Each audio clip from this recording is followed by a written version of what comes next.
오늘 독서와 복음의 공통적인 메시지는 이 하느님의 자비로움처럼 우리도 그 자비로움을 닮아야 한다라는 것을 이야기해 줍니다. 먼저 독서 말씀을 보면 이 유배를 간 사람들은 이 전쟁에서 졌기 때문에 그 나라의 신을 섬겨야 했습니다. 그런데 다른 나라들은 다 그렇게 말을 잘 듣고 바빌론의 신은 위대하다라고 받아들이는데 유다인들 중에서도 유독 어떤 사람들은 그 바빌론의 신을 받아들이지 않고 그 끝까지 항쟁을 하면서 우리는 우리의 신을 믿고 살겠다라는 이런 모습들이 있었습니다. 그 중에 오늘 이 하나냐, 아자리아, 미사엘이라는 세 청년은 불가마 속에 끓는 기름 속에 이 던져지는 벌을 받았는데도 그 불가마 속에서도 이 우뚝 서 있는 모습을 통해서 하느님을 향한 신앙이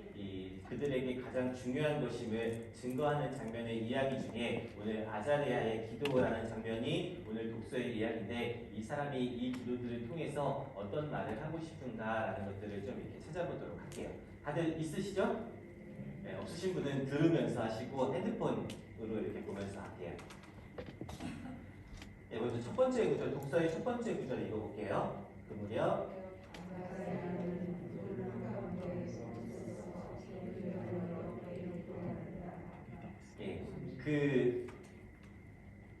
이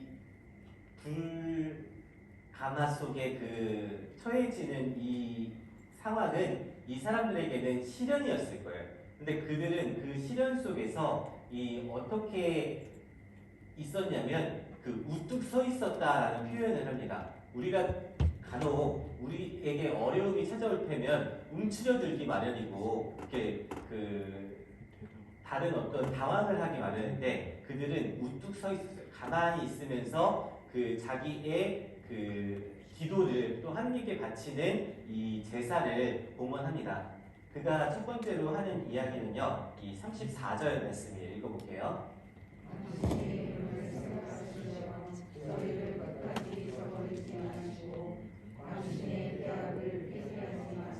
36절로 갈게요.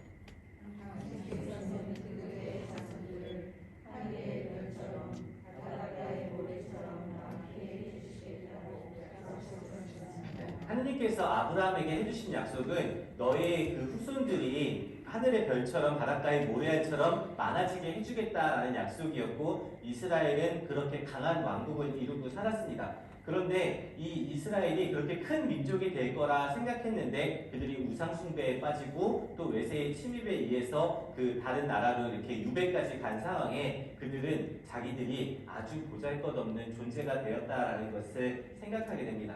그런데 그렇게 하느님께서 큰 민족으로 만들어 주실 거다라고 생각을 했는데 지금 이렇게 작은 민족으로 지금 겨우 살아있는 이유는 하느님이 나빠서가 아니라 우리들이 잘못해서다라고 고백하는 37절 읽어볼게요. 저희는 모든 민족들 가운데서 가장 작은 민족이었습니다.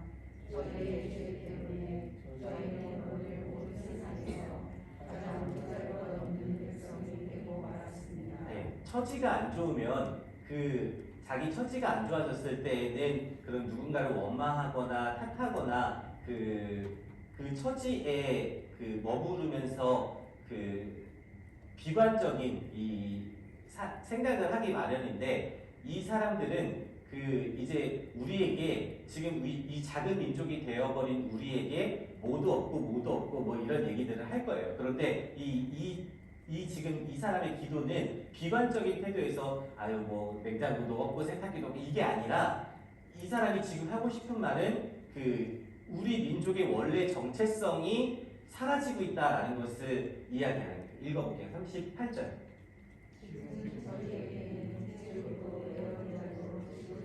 자, 제후와 예언자와 지도자 하는 일이 뭘까요? 이끌어갈 사람들이에요. 그러니까 이끌어갈 사람들이 지금 없는 상태고 계속 볼게요.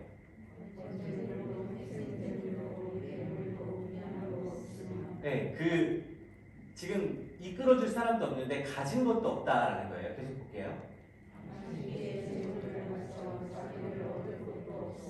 중요한 포인트가 이거예요. 뭐냐면 지금 자기들이 예루살렘으로부터 떨어져 있는 상태다라는 거예요. 그러니까 지금 유배를 와 있으면 그 유배의 삶이 지금 나한테 너무 힘들어서 거기에 뭐가 힘들고 뭐가 없고 이래야 되는데 지금 이 사람의 아자리아의 기도 중에서 중요한 포인트는 모두 없고 모두 없고 모두 없는데 제일 중요한 건 우리가 지금 예루살렘으로부터 멀리 떨어져 있다. 하느님께서 약속하신 그 약속의 땅에서 멀리 떨어져 있어서 여기서 뭘 가지고 있어도 여기서 재물을 바쳐봐야 내가 도로 나에게 하느님의 자비가 전해질 수 있는 그 장소도 없다. 예루살렘으로부터 우리가 멀리 떨어져 있다라는 구절이에요. 39절로 갈게요.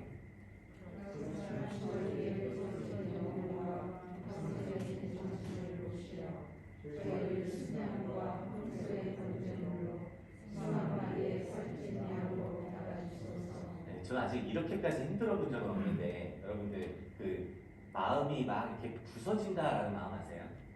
마음이 부서진다라는 마음을 이 자기가 막 그 힘든 일들 때문에 억지로 막 자기 자신을 막 이렇게 부서지게 만들 수도 스스로 그렇게 만들 수도 있지만 어떤 상황 때문에도 그럴 일들이 있을 것 같아요. 어떤 상황이 나를 막 이렇게 숨막히게 해서 되게 많이 이렇게 부서질 수도 있는 것 같은데 이 사람은 뭔지는 정확히 얘기는 안 하지만 뭐 자기가 스스로 했든 아니면 그 상황 때문에 그런지 몰라도 지금 자기의 상태가 마음이 많이 이렇게 부서져 있는 상태다라고 얘기를 해요. 그런데 이 순간에 그 죽음을 눈앞에 둔 그 순간에 그는 이렇게 노래합니다. 지금 내 부서져 있는 마음을 하느님 당신께서 그 수만 마리의 그 황소들, 그 번제물로 바쳤던 그 제물들과 같이 받아들여 주셔서 이 제사가 완성될 수 있게 해달라라는 얘기예요. 근데 38절의 말씀 보면 제사를 통해서 얻는 게 뭐였다라고 얘기를 해요.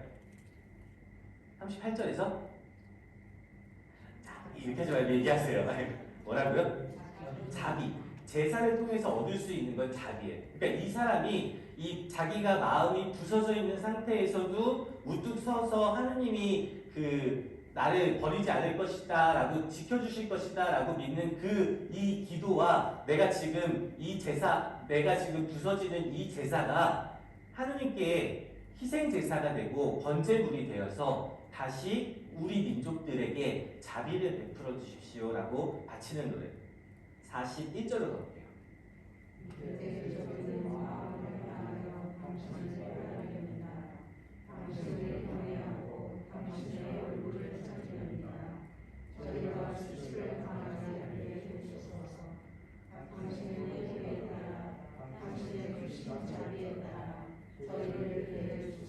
그러니까 지금 숨이 넘어가도 안 이상할 것 같은 그 순간에 우뚝 서서 이 사람이 기도하는 건 지금 나의 이 희생제사가 하느님께 완성된 제사로 바쳐지고 그래서 우리에게 자비가 내리면 그 자비로 우리는 구해질 수 있다라고 믿는 거예요.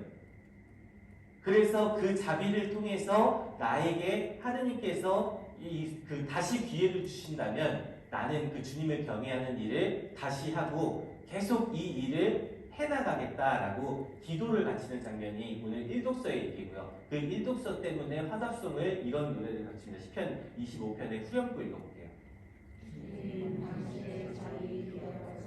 네, 저 보세요. 시편 25편은 많이 설명드렸어요. 길, 행로, 방향 이런 말들이 되게 많이 나온다고. 이건 기억나세요? 안 나요? 네, 내가 몇 번 더 하면 되겠죠. 그러니까 시편 25편에서는 아주 중요한 단어가 길이나 방향이나 행로, 그러니까 다 어떻게 살지를 알려주소서라는 이 시편 25편 한번 집에 가서 읽어보세요. 그래야 나중에 또 기억나요. 나한테 어떻게 살아야 할지를 알려주십시오. 그렇게 알려주시는 게 하느님의 자비라는 걸 알고 있으니까 하느님께서는 이 죄인들한테도 길을 가르쳐 주시는 분이니 아무것도 없는 내가 하느님 따라갈 수 있게 주님 당신 자비로 저에게 길을 좀 알려주십시오라는 노래. 우리 맨 마지막 구절 읽어볼게요. 아니다, 첫 번째 구절을 읽고 마지막 구절 갈게요.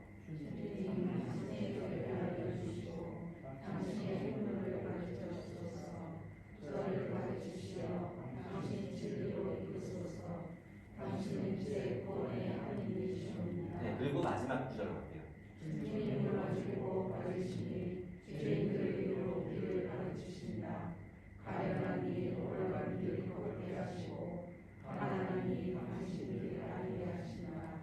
다음번엔 시편 25편 하면 길이요라고 얘기 말씀을 하실 수 있으면 좋겠어요. 집에 가서 꼭 한번 25편 읽어보세요. 그 하느님께서 죄인인데도 그 죄인들에게도 길을 가르쳐 주시니 그 가르쳐 주시는 대로 살겠다라는 마음이 중요하다라는 거예요. 이 루카복음 6장 36절의 말씀 보면 너희 아버지께서 자비로우신 것처럼 너희도 자비로운 사람이 되어라라는 이 말씀이 나옵니다. 마찬가지로 하느님께 우리가 배워야 하는 길은 하느님이 어떤 분이신가라는 것을 우리가 찾아낼 때 할 수 있는 일인 것 같아요.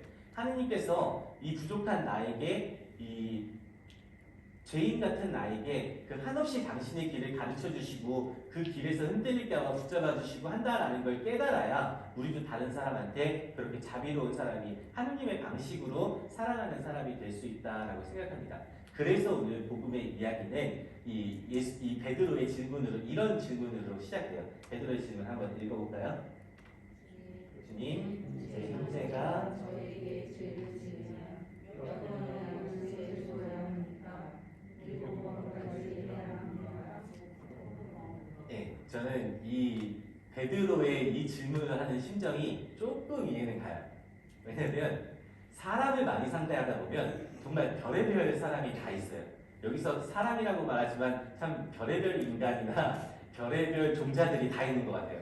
막 정말 어떻게 저렇게까지 생각을 하지? 라고 할 정도로 그래요. 베드로가 제자들의 공동체의 수장을 맡고 있었습니다. 얼마나 그 다양한 사람들 속에서 힘든 마음이 있었을까요? 그래서 아마 이 베드로가 이 말을 한다는 건 지금 용서하지 못할 만한 사람이 아마 있는데 내가 예수님 따라다니면서 내가 제일 크게 배운 게 용서인데 도대체 몇 번이나 내가 용서를 해야 될까라는 마음으로 아마 봤을 거예요. 7번씩 해야 되냐라는 질문은 내가 매번 용서해줘야 됩니까? 라는 질문이고 77번까지 하라는 건 그 횟수의 이 마음을 두라는 것이 아니라 거듭 그 사람들에게 자비를 베풀어주는 것이 너의 몫이다라고 이야기해주는 장면이에요. 그러면서 예수님께서 들려주시는 비유의 이야기는 이 1만 타렌트를 탕감을 받았다가 자기에게 100데나리온을 이 빚진 사람에게 빚을 갚으라고 그렇게 하다가 나중에 결국 임금이 알게 되어서 다시 감옥에 갇히고 그 빚을 다 갚을 때까지 그곳에 있게 되었다라는 이야기를 들려주세요. 그러면서 예수님께서 해주고 싶은 얘기가 뭐냐면 복음의 맨 마지막 구절이에요. 35절 너희가 저마다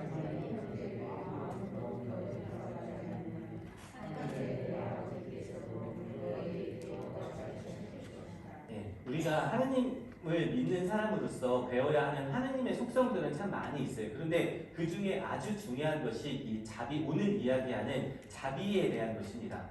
하느님께서는 이 사람들의 잘못을 잘못대로 평가하지 않으시고 그걸 그냥 지나가 주시고 대신 지어주세요. 그리고 그 십자가라는 것을 통해서 완전히 해결까지 해주세요. 우리가 이런 커다란 자비를 받고 살면서 다른 형제의 잘못들에는 너 이거 잘못했어, 너 왜 이거 이렇게 해? 라고 하는 모습을 취해서는 안 된다라는 거예요. 특히 이 사순시기에 이 자비에 대해서 묵상하면서 그 하느님의 자비는 그 죽음을 넘어서는 순간까지도 우리를 향하고 계셨어요. 저 십자가 위에서 마지막 그 순간까지 예수님께서는 우리를 위해서 저 일을 완성하셨고 또 우리가 그걸 좀 알아듣기를 바라셨습니다. 하느님께서 이 세상을 너무나 사랑하셔서 당신 외아들을 그 소중한 외아들마저 내어주시고 십자가의 제사를 통해 이 완성된 제사를 통해 뭘 돌려주시는 거냐면 하느님의 자비로우심을 다시 돌려주시겠다라는 이 마음을 가지고 계신 가장 중요한 때이기 때문에 그렇습니다.